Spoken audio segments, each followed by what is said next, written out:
मराठा सेवा संघ संचलित जिजाऊ रथयात्रा ही 18 मार्चपासून 1 मेपर्यंत सलग 45 दिवस महाराष्ट्रामध्ये प्रबोधनाचं काम करणार आहे। मराठा हा जातीवाचक शब्द नसून पंजाब, सिंध, गुजरात, मराठा या भावनेने राष्ट्रगीतामध्ये मराठा या शब्दाचा व्यापक आणि व्याप्ती आलेली आहे।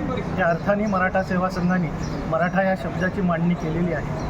मराठा म्हणजे केवळ जात नसून मराठा, कुणबी, तत्सम सर्व बहुजन समाज हा एकत्रित करून जसा शिवाजी महाराजांनी मावळा या शब्दामध्ये सर्व 18 पगड जातींना गुंतलं, त्याच अर्थाने मराठा हा शब्द पुढे आलेला आहे। त्यामुळे हे प्रबोधन करून आज जे काही महाराष्ट्राचं वातावरण जे काही शांततामय आणि समन्वयाचं होतं ते जरी गढूळ करण्याचा प्रयत्न गेले काही वर्षांपासून सुरू आहे आणि तो हाणून पाडण्यासाठी प्रबोधनाच्या माध्यमातून ही रथयात्रेचा मुख्य उद्देश घेऊन आम्ही बाहेर पडलो। कोण करतं वातावरण कोण गढूळ करतं? काही प्रतिगामी शक्ती आणि काही राजकीय लोकांचा याच्यामध्ये हात असल्याचं जाणवत आहे। कारण ज्या पद्धतीने मुद्दे आज समोर येत आहेत, मूळ प्रश्न बाजूला ठेवून कबरीचे प्रश्न असतील, कुठले अनेक प्रश्न भावनिक करून हे सगळ्या मूळ प्रश्नांना बगल देण्याचं काम या महाराष्ट्रामध्ये सुरू आहे। युवराज संभाजी महाराज छत्रपती यांनी सुद्धा रायगडवरच्या वाघ्याच्या त्याच्या समाधी संदर्भात नोंदवलं 31 मेपर्यंत त्यांनी सरकारला सांगितले की समाधी काढून टाकावी, त्याचा आणि महाराजांचा काही संबंध नाही। हे सत्य आहे,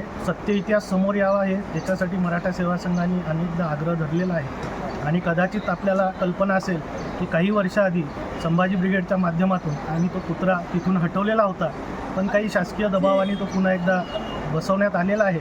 मी या निमित्ताने संभाजीराजांचं खूप खूप अभिनंदन करतो आणि आभार मानतो की त्यांनी ही उघड भूमिका घेऊन सत्याचा आग्रह धरला, त्याबद्दल त्यांचं अभिनंदन।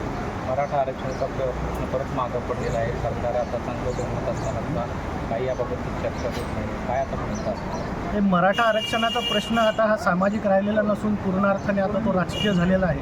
त्याच्यामुळे तो प्रश्न कधी सुटेल हे आता सांगणं खूप अवघड आहे। त्यामुळे माझं या निमित्ताने मराठा युवकांना आव्हान आहे की आता केवळ आरक्षणापुरती मर्यादित न राहता आज जी काही अनेक क्षेत्र उघडी आहेत जागतिकीकरणाच्या माध्यमातून, त्या क्षेत्रामध्ये आपल्याला कसा प्रवेश करता येईल या दृष्टीने आपली पुढची वाटचाल असली तरच आपण या स्पर्धेच्या युगात टिकू। आता कोरटसारख्या व्यक्तीला महिना झालं पोलीस पकडू शकत आहेत, गृहमंत्री आहे, सरकार पाठीशी घालतं आहे हे तर 100% आता दिसतंच आहे। ज्या पद्धतीने दुबईला तो पळून गेला किंवा अनेक जे काही महापुरुषांची बदनामी करणारे सत्तेमध्ये आहेत याच्याशिवाय दुसरा याचा अर्थ कुठलाच नाही होत।